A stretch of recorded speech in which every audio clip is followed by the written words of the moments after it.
So here's a recent article that came out in Science, and unfortunately over 58% of the ecosystems on this planet now have fallen below the threshold of species diversity that can maintain those ecosystems and the residents they're in, which means external inputs need to be brought in order to sustain the life systems of the populations. You know, we have entered into 6X, the sixth greatest extinction event known in the history of life on this planet, but this extinction event is not caused by an asteroid impact. It's caused by an organism, by us. We're not only the cause of this extinction event, but we're likely to be one of its victims.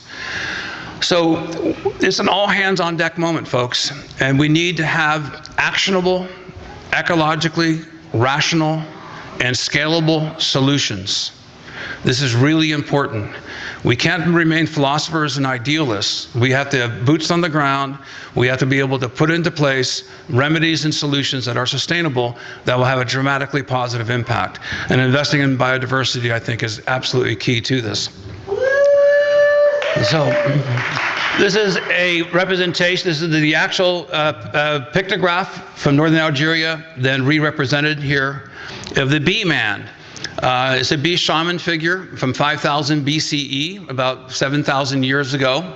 And it's very interesting because the artist was clearly trying to communicate that the artist is pretty excited about mushrooms, don't you think? But amazingly, in 4 peer-reviewed articles, the authors dared not suggest what these mushroom-like shapes were. Is a representation of mycophobia, the irrational fear of fungi. Even in academia, when you mention mushrooms, lots of people make a bad joke about being in the dark, being fed you know what. And so that sort of hindrance of not scientists being reluctant to talk about something that is verboten in academia was really my opportunity, because I've always been attracted to that which has been forbidden. And so when I was told that mushrooms were scary and dangerous and could hurt my twin brother when I pelted him with puffballs, when I was 5 years old, I said to myself, "Thank you, Mom." And but this is unfortunate because it also has permeated into academia. Interestingly, mushrooms were very much used in beers and fermented honey as well as beer, but the Beer Purity Act in Bavaria in 1516 specifically banned mushrooms. This, I think, is a struggle between monotheism and polytheism. The Germanic tribal people were celebrating in the forests, and monotheism with Christianity came in with the church and said you had to go to church in order to see God. And I think that is representation of that division in philosophies. But going back, this is 400 years BCE. This is a codolith showing Demeter giving Persephone a mushroom. And upon ingesting the mushroom, Persephone goes into a deep sleep. In Greek mythology, this is the onset of winter.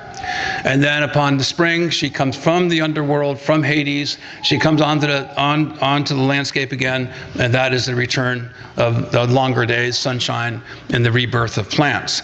So, interestingly, the way that Demeter is presenting this mushroom, for those of you who've ingested psilocybin mushrooms, this is the sort of rite of passage and respect. When you present a psilocybin magic mushroom to a person, it's take this. This is special. You know, this is not like a porcini where you put it on the table. This is really special. So 450 BCE, approximately, Hippocrates was using amadou mushrooms for cauterizing wounds, and Dioscorides mentioned agarikon. Now, amadou is actually what this hat is made from. This is a birch polypore. It's a very hard mushroom. And this mushroom, when you put it into water, lye water, it delaminates into a fabric called mycelium. You'll see lots of mycelium. So this mushroom in lye water becomes a fabric, and some ladies in Transylvania are still making these hats. Now, there's only 5 hat makers currently. There used to be 20. It's a thread of knowledge that goes back thousands of years that fortunately has not broken, but how many threads of knowledge from our ancestors have been broken because of disease, war, famine, poverty, accidents, whatever. But this mushroom is known as a fire starter mushroom. It enables you to carry fire for days. And moreover, you can hollow this mushroom inside, put embers of a fire, and then rekindle it. There's no doubt that we all came from Africa.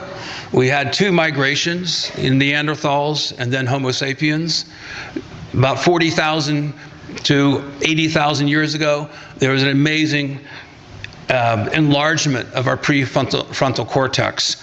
This speaks to a different lecture that I'm giving elsewhere on microdosing and the evolution of consciousness using psilocybin mushrooms. But the Amadou mushroom allowed not only the portability of fire, but it revolutionized warfare. Because this was the punk that would make flint spark rifles ignite the gunpowder. Moreover, interestingly, this was used by beekeepers to smoke hives. Amadou also is the first mushroom ever to be found to have an antiviral effect against the tobacco mosaic virus. So very interesting. And I think that mushrooms, plants, animals become shamanistically important with indigenous peoples because of a multiplicity of benefits. And indeed, I think this is one example of that.